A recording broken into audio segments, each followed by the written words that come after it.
And away we go. Episode 1353 of the Galdi podcast. It is Tuesday, June 23rd, 2026. It is the day of the first round of the 2026 NBA Draft, in which our Washington Wizards have the number one overall pick. It was on May 10th. At the McCormick Place Convention Center in Chicago that we had the reveal of the results of a 2026 NBA Draft lottery that the Wizards won. Here we are now, June 23rd, the day of the first round of the draft, which is taking place at Brooklyn's Barclays Center.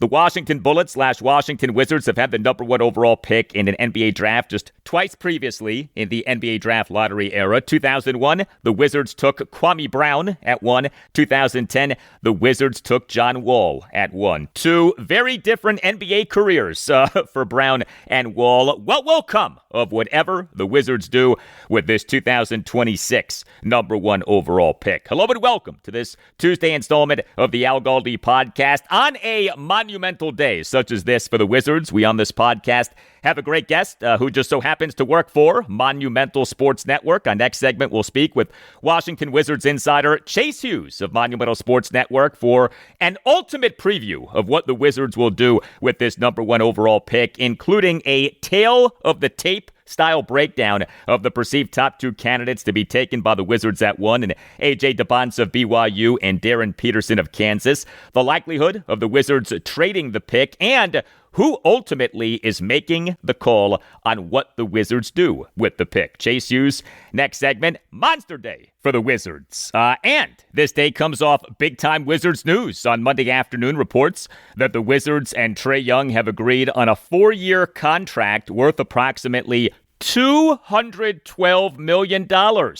Includes a player option for season number 4, a mega money contract for Trae Young, more than had been anticipated. We late night last Wednesday night, June 17th, had reports that Young planned to decline his player option for the 2026-2027 season, a $48.967 million player option per Hoops Hype. But the reporting also was that he was likely to re-sign with the Wizards. Well, now he is re-signing with the Wizards. And also on the show, I'll talk Washington Nationals and Baltimore Orioles. Each team won on Monday night thanks in part to terrific starting pitching. The Nats, they now are 10-6 over their last 16 games, a 4-1 win over the Philadelphia Phillies at Nationals Park on Monday night in a game for which the start was delayed for 1 hour and 32 minutes due to rain. Foster Griffin, he allowed 1 run in 7 and a third innings with 9 strikeouts versus no walks. The O's, they now have won 3 consecutive games, a 6-1 win at the Los Angeles Angels late night on Monday night. Kyle Bradish tossed 8 scoreless innings with 9 strikeouts versus 1 walk. Before we get to feedback, so remember, this is a podcast in which we talk Washington Commanders on every episode, no matter the time of year. A few Commanders items for you, and then I actually have a Commanders email for you, but we at last know the dates of 2026 Washington Commanders training camp. That info came out on Monday morning. Rookies report on July 24th. Veterans report on July 28th. And the first full practice is on July 29th. But this episode of the podcast is for June 23rd. Rookies report for camp on July 24th. People, we are a month and a day away from camp. Football season is coming. Meantime, yet another Washington Commanders related item from our good pal, San Francisco 49ers receiver Brandon Ayuk on Instagram. He, on Monday morning on Instagram, posted a photo of Washington Redskins quarterback Mark Rippon hoisting the Lombardi Trophy off the Skins' win in Super Bowl 26 on January 26th, 1992. This off Ayuk on Sunday night on Instagram, posting a video in which he said, quote, "Go Commanders, raise hail, take command," end quote. I don't know that we in NFL history have ever had something like this high profile of a player while under contract to one team being this open about wanting to play for another team. But I got to tell you, it is getting harder and harder to ascertain whether Washington should be flattered by this or frightened by this. It's nice to be wanted, of course. But, you know, this is like when you want someone to like you, but then he or she starts calling you and texting you all of the time, you know? And you're like, yeah, that's a bit much. This is getting creepy. Is Brandon Ayuk's extreme desire to join Washington getting creepy? Is this becoming like the opera episode of Seinfeld, an episode in which Joe Davola becomes obsessed with Elaine? Is Ayuk Joe Davola? I hope not.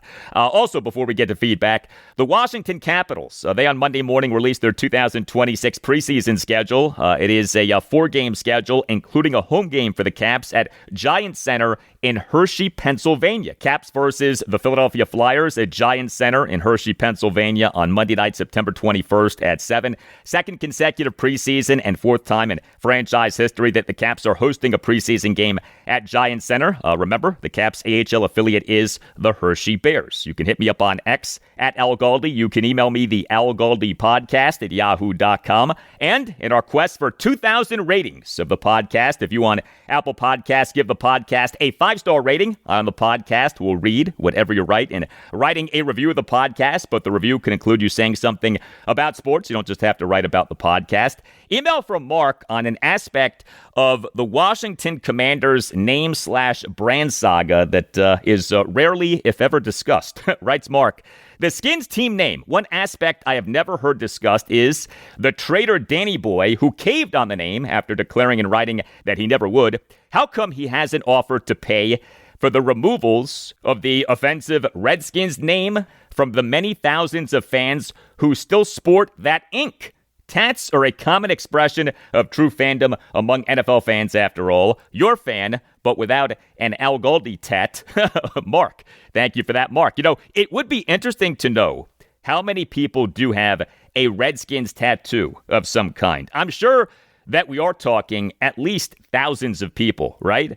But are we talking tens of thousands of people? Are we talking hundreds of thousands of people? I don't know. Do any of you have a Redskins tattoo? I do not have any tattoos.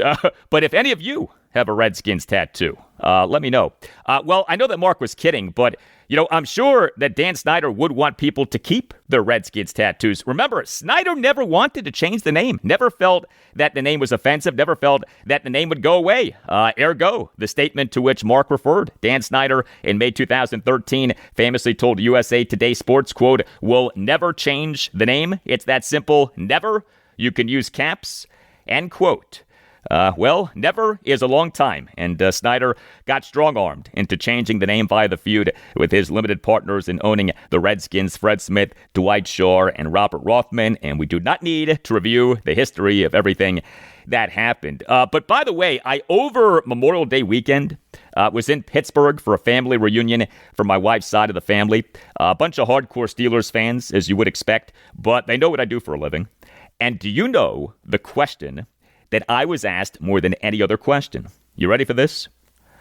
When are the Commanders going to change their name back to Redskins? Yeah, that was the question that I got asked more than any other question. When are the Commanders going to change their name back to Redskins? Even for people outside of the Washington, D.C. area, the Commanders name/brand saga remains a thing.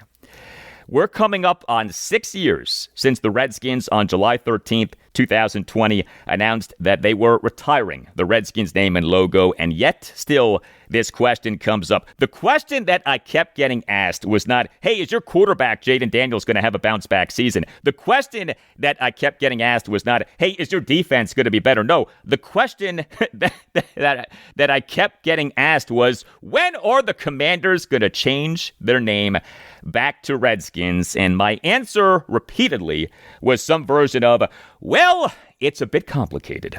Hey, please consider subscribing to this podcast. If you're not already doing that, subscribing to the podcast costs nothing. Make sure that you never miss an episode and helps out the podcast a lot. And if you're already subscribing, thank you. Quick question for parents. When was your child's last eye exam? Myopia, or nearsightedness, is becoming more common in kids, and it's not just about needing stronger glasses. If myopia continues to progress untreated, it may increase the risk of more serious vision complications later in life. The good news? An eye doctor can help identify myopia early and recommend options designed to help manage it over time. One of those options is Essilor Stellest lenses. Stellest lenses are designed specifically for children and are part of an approach to myopia management that corrects their vision while supporting eye health as their eyes continue to grow. They look like regular eyeglasses, but they're purpose-built for young wearers. Every child's vision is different, which is why starting with a professional eye exam matters. If you have concerns or even just questions, your eye doctor can guide you through what solution is best for your child. Clear vision today can help support your child's future, and it all starts with an eye exam. Visit Essilor.com to learn more about Stellest lenses and to find an Essilor expert eye care professional near you. That's ESSILOR.com. Look, choosing life insurance is tricky. Heck, life insurance as a topic can be uncomfortable, but Ethos makes getting life insurance fast and easy 100% online. You can get a quote in seconds, apply in minutes, and get same-day coverage. There's no medical exam. You just answer a few simple health questions. You can get up to $3 million in coverage. Some policies are as low as $30 a month. You'll get your lowest rate from Ethos' network of trusted carriers. And know this, Ethos has a rating of 4.8 out of 5 stars on Trustpilot with over 4,000 reviews. Take 10 minutes today to get covered with life insurance through Ethos. Get your free quote at ethos.com/Al Galdi. That's ethos.com/Al Galdi. Ethos.com/Al Galdi. Application times may vary. Rates may vary.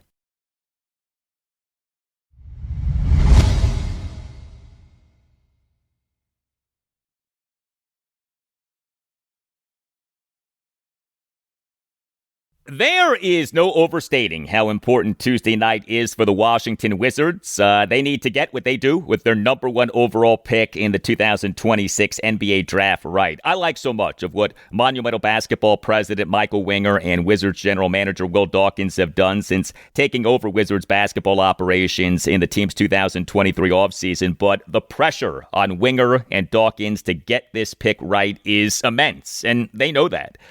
We have the 2026 NBA Draft taking place over Tuesday night and Wednesday night. The draft is happening at Brooklyn's Barclays Center. Round 1 will take place on Tuesday night beginning at 8. Round 2 will take place on Wednesday night beginning at 8. The Wizards have 3 picks in the draft. The numbers 1, 51, and 60 overall picks. So the number 1 overall pick and 2 second-round picks. I like to look at the prediction markets. If you go by the prediction markets, things like Kalshi and Polymarket, the overwhelming favorites to be taken by the Wizards at 1 are A.J. Dybantsa of BYU and Darryn Peterson of Kansas, with Dybantsa heavily favored over Peterson. ESPN NBA insider Shams Charania and ESPN NBA draft analyst Jeremy Woo, they on June 15th did report that the Wizards' decision at 1 was between Dybantsa and Peterson. Grant Afseth of DallasHoopsJournal.com, he this past Saturday evening reported that the Wizards plan to take Dybantsa at 1, but NBA insider Mark Stein of the Stein Line on Substack, he in a piece that came out this past early Friday morning wrote, quote, multiple draft experts have passed along that they legitimately believe Washington could select Kansas's Darryn Peterson over BYU's A.J. Dybantsa with the number 1 overall pick, end quote. And Jeremy Woo, he this past Friday morning came out with his final big board for the draft, and the big board included him having moved Darryn Peterson from number 2 to number 1 and having moved A.J. Dybantsa from number 1 to number 2. A lot to take in, a lot to be thinking about. I am very pleased to welcome back to the Al Galdi podcast a man with whom I have been talking Wizards for years, Washington Wizards insider Chase Hughes of Monumental Sports Network, which this past Thursday morning announced the official relaunch and expanded rollout of Off the Bench, a podcast hosted by Chase and Wizards television play-by-play announcer Chris Miller of Monumental Sports Network. You can follow Chase on X at ChaseDC Sports. Chase, congrats on Off the Bench. How are you? Doing great. Thanks for having me. If anyone's looking for like really in-depth previews of the Wizards' approach to the NBA draft, I would suggest looking back at some recent episodes. We had John Wall on talking draft, Brendan Haywood, Drew Gooden, as well as Sam Vecini of The Athletic. He did a great job. You are someone who has great passion for the Wizards and has great passion for the NBA draft. How much fun has this draft process been for you? It's been really fun. It's funny, right after they got the number 1 pick, I was slightly disappointed that like it wouldn't be as in-depth of a draft season in terms of weighing the options, because I assumed that like by the end of the combine, we would know who the pick would be, and that there wouldn't be a whole lot to talk about. But lo and behold, the Wizards have not let anyone really know anything about their plans, and it remains up in the air. So I kind of, in hindsight, appreciate that because it gave us plenty to talk about. Do you think that Michael Winger and Will Dawkins are considering any players other than A.J. Dybantsa and Darryn Peterson at one? I think it is narrowed to a two-man race. As far as the public is concerned, and as far as I'm concerned, it remains 50-50.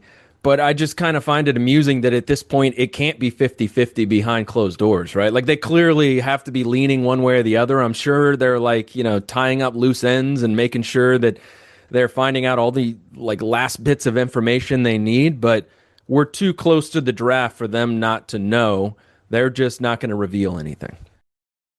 Okay, so what I'd like to do with you, given how well you know the Wizards and know the NBA draft and how much you've been studying A.J. Dybantsa and Darryn Peterson, is conduct a tail of the tape style breakdown of Dybantsa and Peterson. I'm going to throw out a bunch of categories, and you for each one tell me who's better, Dybantsa or Peterson, and of course you can give thoughts on each guy as he relates to the category. So here we go. Category number 1, three-point shooting.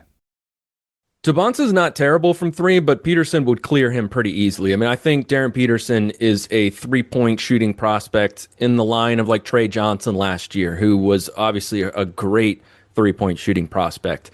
39% overall. He shot about 39% from NBA range, about 38% on half-court threes. Like all across the board, he was really, really good from three, both off the catch and off the dribble. Dybantsa, on the other hand, struggled from NBA range, about 31%, 33% overall, struggled in the half court. The one area he did succeed in was transition threes. He shot about 42% from three, and that could bode really well with the Wizards because they like to play fast and they like to kick the ball ahead. But that's clearly something he's going to have to work on that Peterson's probably going to hit the ground running with. Ability to get to the rim. Dybantsa clears Peterson in that regard. Now, the question for Peterson, who did not get to the rim or finish at a high percentage, is how much of it was the hamstring injury, because he was not 100% last year at Kansas. And through high school and through international showcases, he was always known as a guy who could get to the rim, but he didn't do it last year. Dybantsa, on the other hand, was able to get there and shoot at a really high percentage. He made about 73% of his shots at the rim, which was 87th percentile. So these guys are both super athletic. I think they'll be good around the rim, but Dybantsa, in terms of the metrics, was definitely better in that area last year. Passing. Dybantsa. Peterson's passing numbers suggest a guy who's probably going to take some time to learn how to protect the ball and set up others. He had the same amount of turnovers as assists. He had an 8-game stretch last year where he had 5 total assists. He just wasn't a high assist guy. Now, he played off the ball a lot, still had a high usage rate, but he wasn't a point guard, which is his natural position, according to him. Dybantsa, on the other hand, was a really good passer. He generated a lot of assists. He did a really good job of getting into the paint, getting past the first line of defense, drawing in the double team, and then finding teammates on the perimeter. And he had the second most assists on corner threes of any non-guard in Division I last year. So, like, I remember watching his games being like, wow, this guy's really good at, like, drawing in the defense and then finding Richie Saunders or Rob Wright on the perimeter.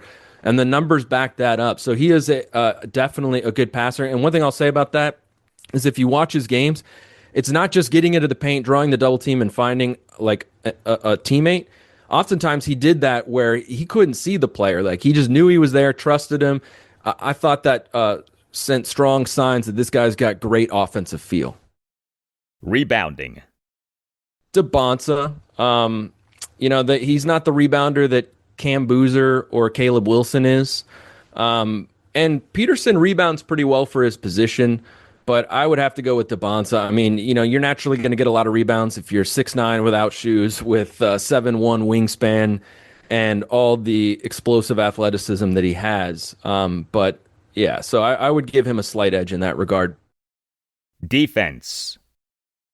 Peterson, I think, has the potential to be a really, really good defender at the guard position.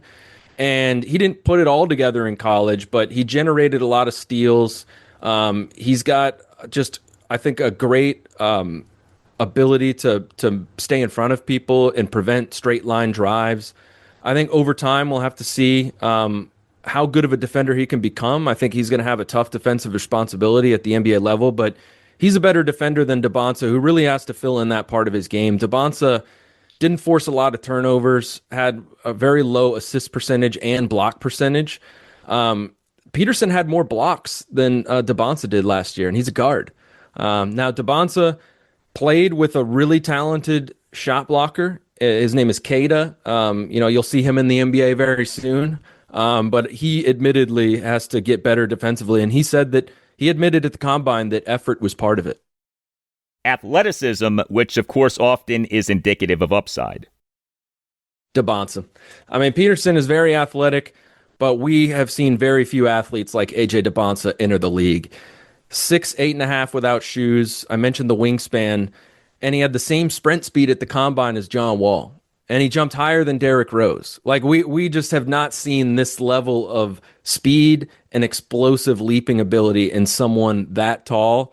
I mean, maybe since LeBron, at least among like top prospects who also have the skill set. Like, you could find a few guys looking back at the combine who jumped like a ridiculous height or were really fast and really big, but they usually don't have the skills to match. And he has that. So he's a very unique prospect in terms of his athleticism.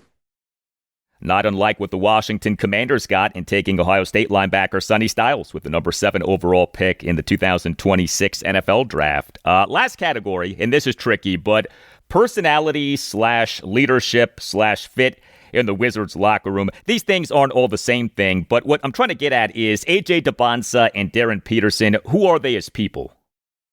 I would have to split that into two different answers because I think the leadership part, there's a definitive difference in them. The fit in the locker room is secondary, and I'll get to that in a second. But in terms of leadership, Dybantsa is definitely more vocal, outgoing, wants to be the sort of vocal leader, the guy who I think can take the attention, both good and bad, away from his teammates. So I think he would be a good star player in that regard who can handle all the media responsibilities.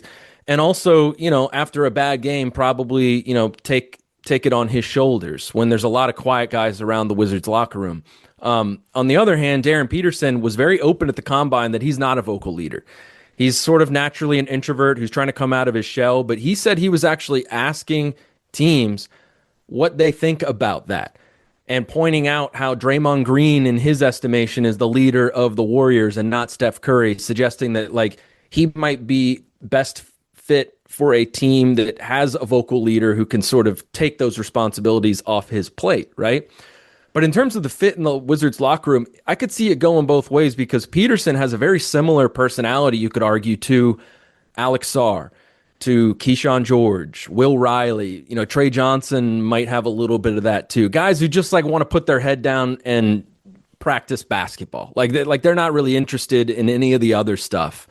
Dybantsa is the opposite.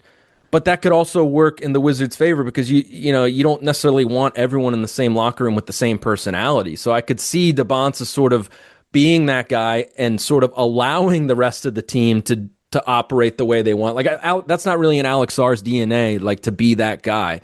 Dybantsa could be that guy, and then Keyshawn, Alex Sarr, Will Riley can just put their head down and hoop. Much more with Chase Hughes in moments, but I want to tell you about Catering by Uptown. Whatever big event that you're planning, a wedding, a party, whatever, consider using a great sponsor of this podcast, Catering by Uptown. Visit cateringbyuptown.com and make sure that you mention that Al Galdi sent you. Catering by Uptown is outstanding. It is a family business. It is run by the Pereiras, who are great Washington Commanders fans. Catering by Uptown is committed to meeting your every need with elegance and precision. Catering by Uptown takes care of every detail so that you can enjoy your event. And Catering by Uptown specialty is weddings. Get excellent service at an affordable price. In fact, if you visit cateringbyuptown.com and click on venues, you can check out Catering by Uptown's premier wedding venues. Visit cateringbyuptown.com and make sure that you mention that Al Galdi sent you. That's cateringbyuptown.com and make sure that you mention that Al Galdi sent you. We are previewing the Wizards' decision with their number 1 overall pick in the 2026 NBA Draft, AJ Dybantsa versus Darryn Peterson, as we speak with Washington Wizards insider Chase Hughes of Monumental Sports Network. What do we do? What should we do with the cramping thing with Darryn Peterson? Kansas over this past regular season and postseason played a total of 35 games. Peterson played in just 24 of those games as he dealt with severe cramping that led to a lot of frustration and even questioning of Peterson's toughness and love of basketball. Process it, but I think it was overblown. I mean, it does play into reliability concerns, right? Which are extremely valid. Like I was just on, the radio talking through the NBA playoffs and how, yes, the Spurs made it all the way to the finals, but Anthony Edwards and Ayo Dosunmu got hurt in their second round series. And then Jalen Williams and AJ Mitchell weren't available in the conference finals. So like injuries tend to be a huge factor in the NBA and not just in the playoffs, in the regular season too. But the hamstring injury is not something that usually goes from year to year. It sucks to have within one season because you can't get rid of them. But you never hear of a guy having like a long-term hamstring problem, right? And the cramps aren't usually a long-term thing either. And I keep going back to Paolo Banchero had very well-publicized cramping issues at Duke. And there was a very famous game he played in against Chet Holmgren where it was the projected number 1 and number 2 picks. It's on national TV. Banchero had like 20 points at halftime. Like he was looking like the number 1 pick. And then I don't think he played in the second half because of cramps. He gets pick number 1. I have not heard of Paolo Banchero having cramp issues ever since. And I remember people being like, well, he's such a big guy. Like maybe that's going to, be a problem for him long term. The Magic rooted that out very quickly. So I don't see why another team couldn't do that with Peterson, who believes he's already gotten to the bottom of it, blaming it on creatine.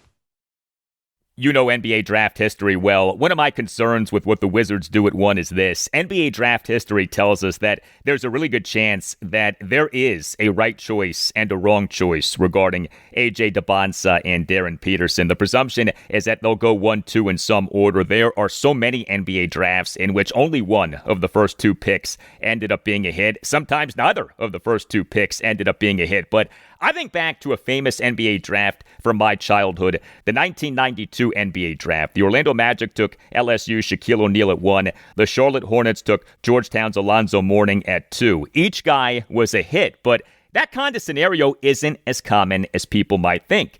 Is your sense that both Dybantsa and Peterson are going to be great NBA players, or is your sense, there probably is a right call and a wrong call regarding Dybantsa and Peterson? Fascinating question, because I've thought a lot about it. I think the odds of something going extremely wrong are low, but the fact of the matter is that one of these guys is probably going to be appreciably better than the other, and there is essentially a 0% chance that the top 3 guys are all going to become superstars. It's never happened before. There's only one draft in the history of the NBA where the top 3 picks were all NBA players. And that was, I believe, 84 is James Worthy, Dominique Wilkins, and Terry Cummings, right?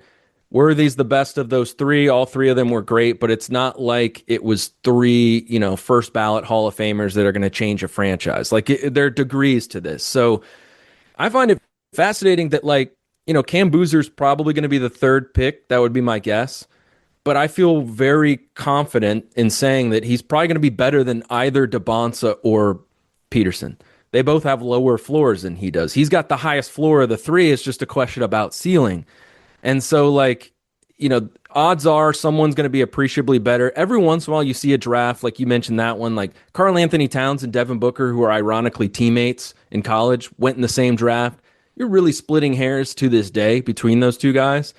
But usually it's not close, even when it seems like that. And I just gave some examples on the radio, but Giannis is the best player from his draft. And the second best player, I know they weren't picked at the top, but the second best player is Rudy Gobert, who might be a first ballot Hall of Famer, but obviously Giannis is much better. And the best example I could cite is James Harden is the second best player from his draft class, top 5 pick, all-time great scorer. But Steph Curry was also in that class. And if you were going to go back and do it over again, the Thunder would obviously pick Steph Curry. And, if you're considering a trade back and you're looking for examples of the difference between the best player and the second best player in previous draft classes, I'd rather have Steph Curry than James Harden and an extra first round pick, which is usually the going rate for moving back at the top of the draft. So, yeah, you don't want to overthink this thing. You just want to get the best player. But to answer your question, yeah, one of these guys, even if it seems close, is probably going to have the better career, and people will be second guessing it if he doesn't go first. What's your take on the talk of the Wizards potentially trading down a spot to 2 to take Darryn Peterson and get assets from the Jazz so that they can take AJ Dybantsa at 1? Yeah, I know. It's just so risky. Like, you got to consider it, and it can work out. It worked out great for the Celtics when Markelle Fultz went first and they moved back and got Jason Tatum. Because they got Jason Tatum, though, what they also got was a first-round pick that amounted to Romeo Langford, who didn't work out, right? So, like, but the player and the package that they got, you would do that over again. They got obviously the far better player in Jason Tatum, but it would have been all things equal if they had just taken Tatum first overall, because they didn't really get anything that they can still have something to show for today.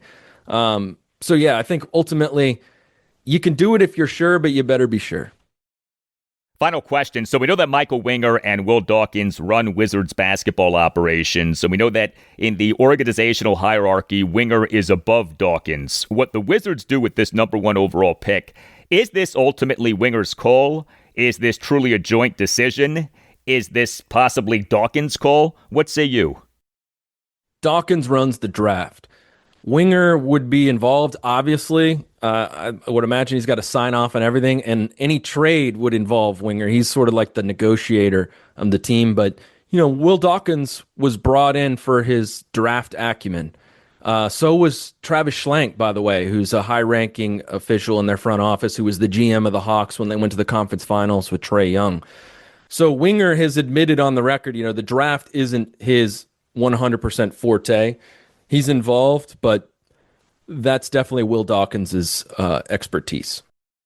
Washington Wizards insider Chase Hughes of Monumental Sports Network. Chase, thanks. Enjoy Tuesday night. Yeah, thanks for having me. All right, great insight from Chase Hughes. It would be stunning if the Wizards came out of Tuesday night with anyone other than AJ Dybantsa or Darryn Peterson. But as we on this podcast discussed for months, the perception of the 2026 NBA draft is that it is a loaded draft. And there are a lot of well-regarded players in this draft beyond Dybantsa and Peterson. Cameron Boozer of Duke, Caleb Wilson of North Carolina, Darius Acuff of Arkansas, Keaton Wagler of Illinois. Specific to Boozer, one of the really fascinating things with him is that analytics people love him. Don't just like him, love him. One of the top NBA draft analysts is Jonathan Givony, founder of Draft Express. This was Givony on The Herd with Colin Cowherd on FS1 and Fox Sports Radio on May 29th, with Jason McIntyre filling in as host. Take a listen. We were talking between the break. And I'm floored by this. Everybody thinks it's Dybantsa versus Peterson at 1 in this loaded draft. But you said something about Cam Boozer that kind of blew my mind. Tell the audience. Yeah, if you talk to the analytics people in NBA front offices who have a lot of influence these days, 100% of them have Cam Boozer at number 1 at the top of their draft model. That's not just because of what he did in college, where he was the most productive player in college basketball by a mile at 18 years old, but also dating back to what he did in high school, as well as at the FIBA level. Cam Boozer has been the best player in every setting that he's competed on since he was 14 years old. And that goes a long ways with the analytics models, and for good reason, because he is an exceptional talent. And I think he's going to be a 20-10 guy from day one. And I think he's even going to make a run potentially at being an all-star as a rookie. That's my take. Whoa. So extremely bullish on Boozer. Now, obviously, the big knock is he's not that athletic. He can't jump over a phone book. And then the counter is, well, Jokic wasn't that athletic either. And when I mentioned, could you see Boozer being ahead of a Jokic curve? People are like, come on, get out of here. But I don't know. Who do you think he projects as? What's your NBA comp for Boozer? That's a great question. Honestly, there isn't a perfect one. Like you hear like a souped up Kevin Love. You hear, like people talk about Paolo Banchero, but he's so much of a better defender than him. Jokic, I like that comp just because of the passing ability. That's really what separates Cam Boozer. His feel for the game is absolutely exceptional. He's got defensively off the ball. He's elite. He's a great rebounder. Even though he's not a great athlete, he's just first to every loose ball. He's his processing speed, his reaction time. He is a great basketball player. He's also incredibly physical. He's really skilled. He can shoot. He can post. He can play pick and roll. He can handle the ball. We saw Duke use him almost as a point guard at times. Cam Boozer is the real deal. I think teams that drafting at 1 and 2 are giving him a very hard look in this draft, even though that might not be the public sentiment. Fascinating stuff there from Jonathan Givony, saying that 100% of analytics people in NBA front offices have Cameron Boozer as the number 1 player in this draft. That is shocking. We on this podcast are big-time proponents of analytics. We talk Washington, D.C. area sports through a prism of analytics. So I respect the fact that NBA analytics people are high on Cameron Boozer. But what's so interesting about that is that Boozer, because of his limited athleticism, has been viewed as a high-floor, low-ceiling prospect. And with analytics, there does tend to be a lean toward high-ceiling players. But advanced stats for this past college basketball season are high on Boozer. He, for the 2026-2027 season, was number 1 among all Division I men's basketball players in EvanMaya.com's Bayesian Performance Rating, BPR, which, quote, is the ultimate measure of a player's overall value to his team when he is on the floor. BPR is interpreted as the number of points per 100 possessions better than the opponent the player's team is expected to be if the player were on the court with 9 other average players. A higher rating is better, end quote. Boozer's BPR this past season was 14.46. So stats like BPR are high on Boozer and indicate that he does a lot of things that aren't necessarily quantifiable. One of the safest bets of this draft would seem to be that Cameron Boozer will be a good NBA player. The question is, how good? Quick question for parents. When was your child's last eye exam? Myopia, or nearsightedness, is becoming more common in kids, and it's not just about needing stronger glasses. If myopia continues to progress untreated, it may increase the risk of more serious vision complications later in life. The good news? An eye doctor can help identify myopia early and recommend options designed to help manage it over time. One of those options is Essilor Stellest lenses. Stellest lenses are designed specifically for children and are part of an approach to myopia management that corrects their vision while supporting eye health as their eyes continue to grow. They look like regular eyeglasses, but they're purpose-built for young wearers. Every child's vision is different, which is why starting with a professional eye exam matters. If you have concerns or even just questions, your eye doctor can guide you through what solution is best for your child. Clear vision today can help support your child's future, and it all starts with an eye exam. Visit Essilor.com to learn more about Stellest lenses and to find an Essilor expert eye care professional near you. That's ESSILOR.com. Look, choosing life insurance is tricky. Heck, life insurance as a topic can be uncomfortable, but Ethos makes getting life insurance fast and easy 100% online. You can get a quote in seconds, apply in minutes, and get same-day coverage. There's no medical exam. You just answer a few simple health questions. You can get up to $3 million in coverage. Some policies are as low as $30 a month. You'll get your lowest rate from Ethos' network of trusted carriers. And know this, Ethos has a rating of 4.8 out of 5 stars on Trustpilot with over 4,000 reviews. Take 10 minutes today to get covered with life insurance through Ethos. Get your free quote at ethos.com/Al Galdi. That's ethos.com/Al Galdi. Ethos.com/Al Galdi. Application times may vary. Rates may vary. If your business runs on 5 different apps, 12 browser tabs, and 1 spreadsheet that everyone's afraid to touch, it's probably time for Odoo. Odoo is an all-in-one business management software that connects every part of your business into one powerful, easy-to-use platform. So instead of wasting time switching between disconnected systems, your entire business works together in real time. Your team moves faster, your data stays accurate, and you can actually focus on growing your business. Let one unified system run your entire business. From the first opportunity to the final payment, everything works together in one place. Whether you're a small business or managing a large operation, Odoo gives you one flexible platform built to grow with you. Learn more at odoo.com. That's ODOO.com.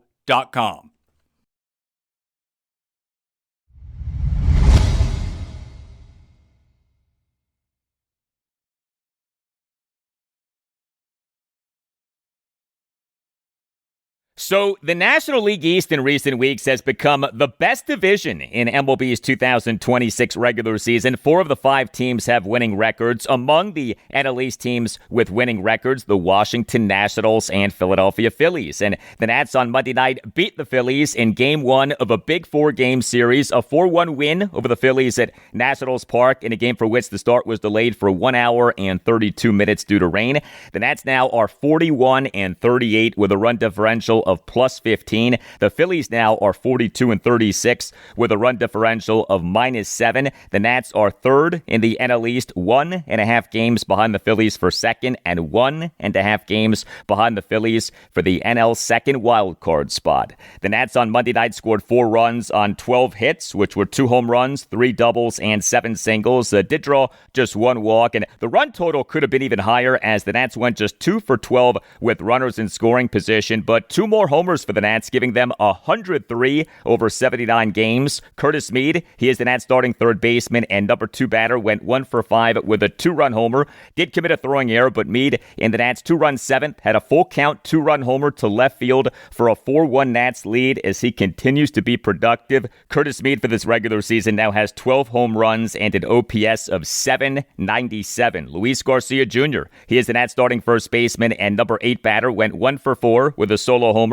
Garcia in the Nats 1-run second had a 1-out solo homer to right field for a 2-0 Nats lead, and this was some shot. The homer went a projected 427 feet per StatCast. Luis Garcia for this regular season now has 11 home runs and an OPS of 751. More good signs from Dylan Cruz. He is the Nats starting left fielder and number 3 batter, went 2 for 5 with a double and an RBI single, and he per StatCast was pounding balls. So Cruz in the Nats 1-run first had a 1-out RBI single to left field for a 1-0 Nats lead despite having been down in the count at 1.02. The single had an exit velocity of 98.4 miles per hour. Cruz in the bottom of the 5th had a 1-out double off the top of the outfield wall and left center field. The double had an exit velocity of 103.6 miles per hour. Also, Cruz in the bottom of the 3rd had a leadoff lineout that had an exit velocity of 104.1 miles per hour. James Wood, he is the Nats starting right fielder and number 1 batter, went 2 for 4 with a double, a single, and a walk. Wood in the Nats 1-run first had a leadoff double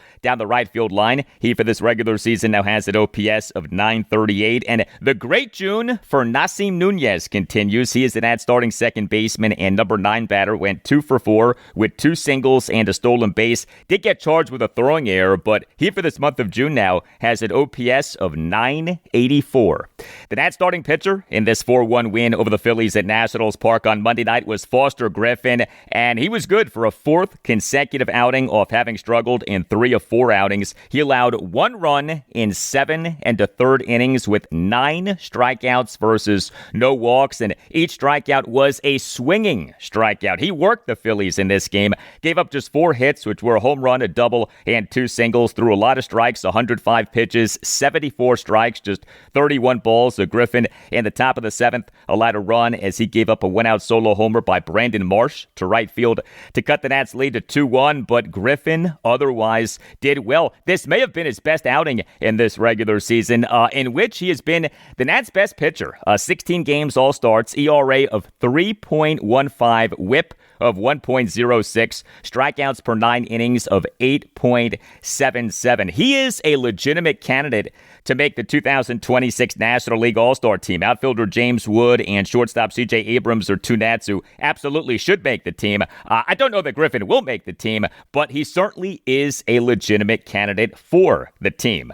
And it was interesting in this game seeing Nats manager Blake Butera leave Foster Griffin in the game beyond 7 innings. Again, Griffin went 7 1/3 innings, allowed 1 run, 9 strikeouts, no walks. So here was Blake Butera during his postgame press conference on Monday night on Foster Griffin, and then you'll hear multiple follow-up exchanges.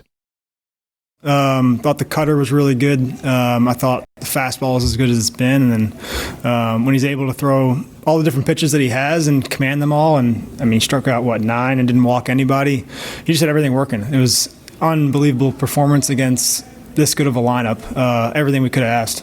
What went into the decision to bring him out for the 8th and just for one batter? What was the process there? Yeah, he was up near the 100 pitch mark right there. And then just felt good with him on Marchand. And then the lineup coming around a 4th time, being over 100 pitches. Thought that was a good spot to put Lovelady in. Has he exceeded even the most, expectations you guys might have had, but just how well that he's pitched, coming back from Japan? Yeah. I mean, he's been a horse for us. We feel really good when he's out there, and that's why we let him go into the 8th and exceed 100 pitches, and we just feel really good when he's on the mound. He seems to be in total control, and when he's able to do what he did tonight and what he's done all year long, you let him go as far as he can. As opposing teams has kind of started to get to know him a little bit and get video on him, how have you seen him adapt to that and evolve and continue to be able to, go through lineups like he has been? Yeah, he's just so good at recognizing kind of where hitters are having success against him. I guess where he struggles when he does struggle, and make adjustments from there. He studies every team, every hitter. He studies himself.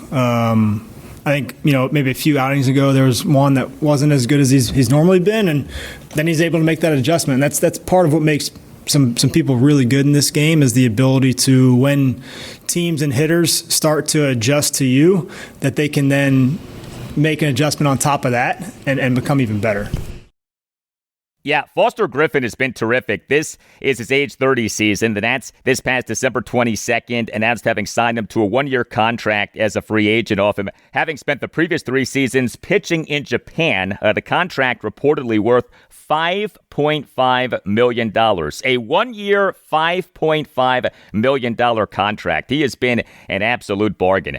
And the Nats relief pitching in this 4-1 win over the Phillies at Nationals Park on Monday night was good. 2 Nats relievers combined for 1 2/3 scoreless innings. So Richard Lovelady came up big. He faced 2 batters and got 2 outs, which were swinging strikeouts to the Phillies' numbers 1 and 2 batters. And ex-Nats Trey Turner and Kyle Schwarber to end the top of the 8th. And Clayton Beeter tossed a scoreless top of the 9th for the save.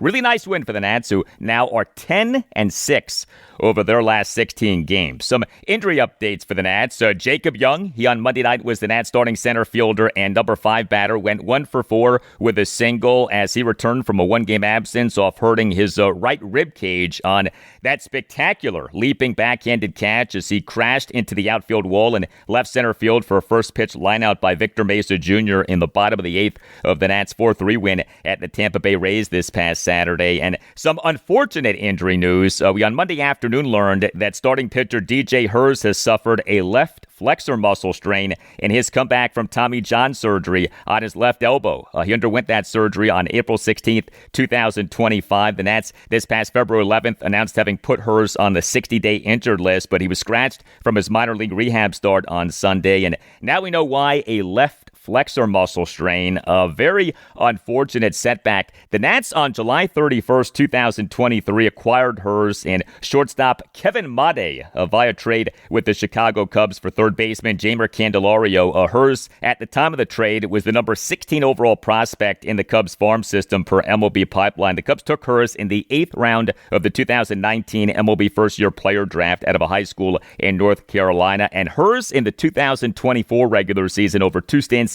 at the major league level made 19 starts. Now, he over those 19 starts totaled just 88 2/3 innings, had an ERA of 4.16, but he over the 19 starts also had a strikeouts per 9 innings of 10.76, and he over the 12 starts that made up his second stint at the major league level had an ERA of 3.61. He was impressive. This guy has talent, but he right now is having a hard time getting healthy. Game 2 for the Nats against the Phillies at Nationals Park Tuesday evening at 6:45. The Nats have listed Zach Littell as their probable starting pitcher for the game.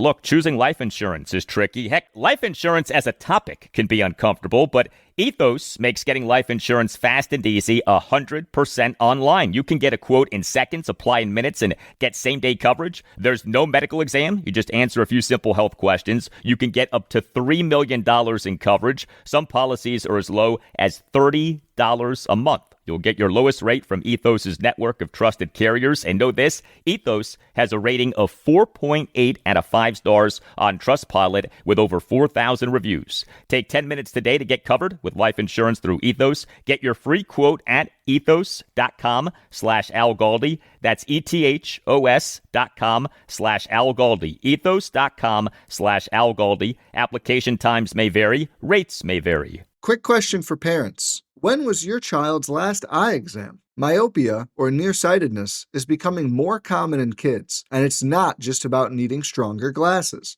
If myopia continues to progress untreated, it may increase the risk of more serious vision complications later in life. The good news? An eye doctor can help identify myopia early and recommend options designed to help manage it over time. One of those options is Essilor Stellest lenses. Stellest lenses are designed specifically for children and are part of an approach to myopia management that corrects their vision while supporting eye health as their eyes continue to grow. They look like regular eyeglasses, but they're purpose-built for young wearers. Every child's vision is different, which is why starting with a professional eye exam matters. If you have concerns or even just questions, your eye doctor can guide you through what solution is best for your child. Clear vision today can help support your child's future, and it all starts with an eye exam. Visit Essilor.com to learn more about Stellest lenses and to find an Essilor expert eye care professional near you. That's ESSILOR.com. Imagine buying your kid a toy only to find the batteries aren't included, or buying furniture but missing the tools to build it. Frustrating, right? Now imagine the exact same feeling, but you're paying way more. That is what buying business software usually feels like. Fragmented, disconnected, and incredibly expensive. Odoo completely changes that. Odoo is a complete, fully integrated business suite where all your apps actually talk to each other. We're talking automated lead routing for your sales team, seamless AI integration, and intuitive point-and-click website builder. It's everything your business needs to scale, saving you time, headaches, and money. Stop piecing your software together. Go to odoo.com. That's ODOO.com to learn more.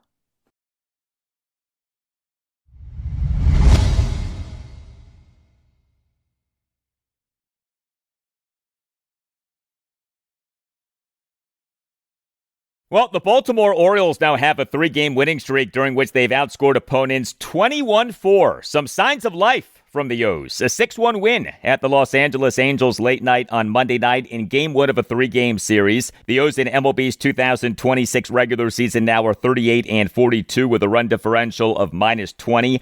The Angels in this regular season now are an American League worst 32-48.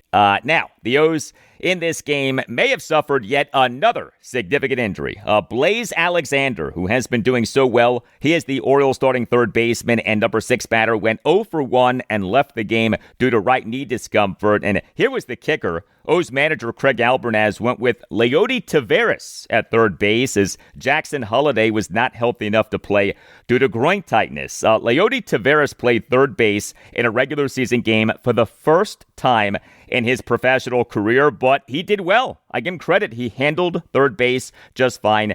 Good for him. But we'll have to see about Blaze Alexander as the O's are in the midst of a third consecutive season in which they're getting hit hard by injury. The O's in this game scored 6 runs on 11 hits, which were 2 home runs, a triple, a double, and 7 singles. The O's did draw just 1 walk, did go just 2 for 9 with runners in scoring position, and did strike out 12 times. But the former Angel, Taylor Ward, he is the Orioles starting left fielder and number 1 batter, went 2 for 5 with a solo homer and a single. Ward in the Orioles 1-run first had a leadoff homer to center field for a 1-0 Orioles lead lead. The homer went a projected 419 feet per StatCast. The O's this past November 18th announced having traded starting pitcher Grayson Rodriguez to the Angels for Taylor Ward, and the trade so far looks like a good trade for the O's. Grayson Rodriguez, over 6 starts at the major league level this regular season, has an ERA of 8.06 and a whip of 1.83, and the oft-injured Rodriguez is hurt again.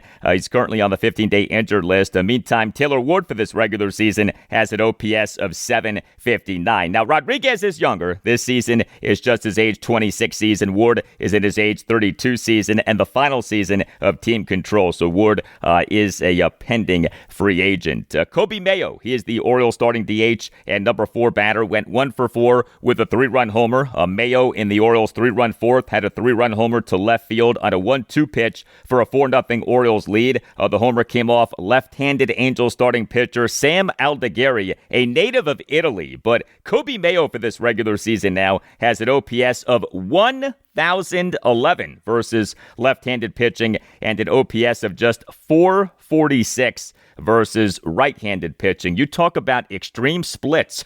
That right there is Kobe Mayo. And Gunnar Henderson, he got on base 4 times. He is the Orioles starting shortstop and number 2 batter, went 3 for 4 with an RBI triple, 2 singles and a walk. Henderson for this regular season now has an OPS of 732, but he's hot. He for this month of June has an OPS of 832. The Orioles starting pitcher in this 6-1 win at the Angels late night on Monday night was Kyle Bradish, and he, to me, was the biggest bright spot of this game from an Orioles perspective. He was good for the 7th time in 9 outings. He tossed 8 scoreless innings with 9 strikeouts versus 1 walk. He gave up just 6 hits, all of which were singles, through 101 pitches, 67 strikes, 34 balls. Kyle Bradish has gone from being the Orioles' most disappointing pitcher in this regular season to now pitching at a high level. His overall stats: 16 games, all starts, ERA of 3.64, whip of 1.45, strikeouts per 9 innings of 9.51. He has fixed his stats, which had been horrible. He has fixed the stats now to where they're decent, if not good. And the O's in this 6-1 win at the Angels late night on Monday night used just one relief pitcher. He was Rico Garcia. He allowed a run in 1 inning. He, in the bottom of the 9th, allowed a run via giving up a leadoff homer. As Garcia does continue to struggle lately, he now has allowed at least 1 earned run in 4 of his last 7 appearances. But the O's did win Game 2 for them at the Angels Tuesday night at 9:38. The O's have listed Shane Baz as their probable starting pitcher for the game.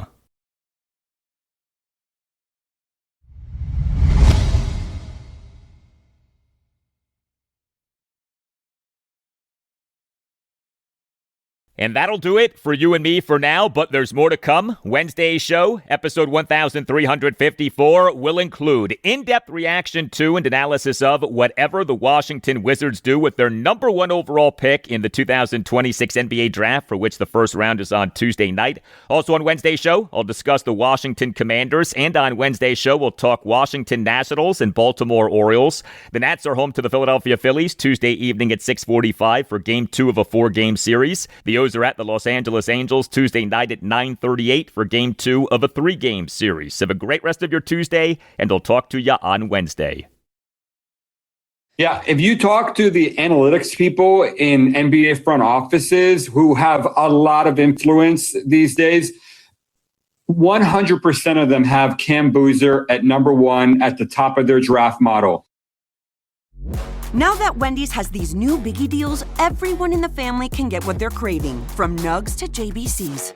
The parental units can get an $8 Biggie bundle, the eldest who think they're so grown can get a $6 Biggie bag, and the little one who can do no wrong can get a $4 Biggie Bites.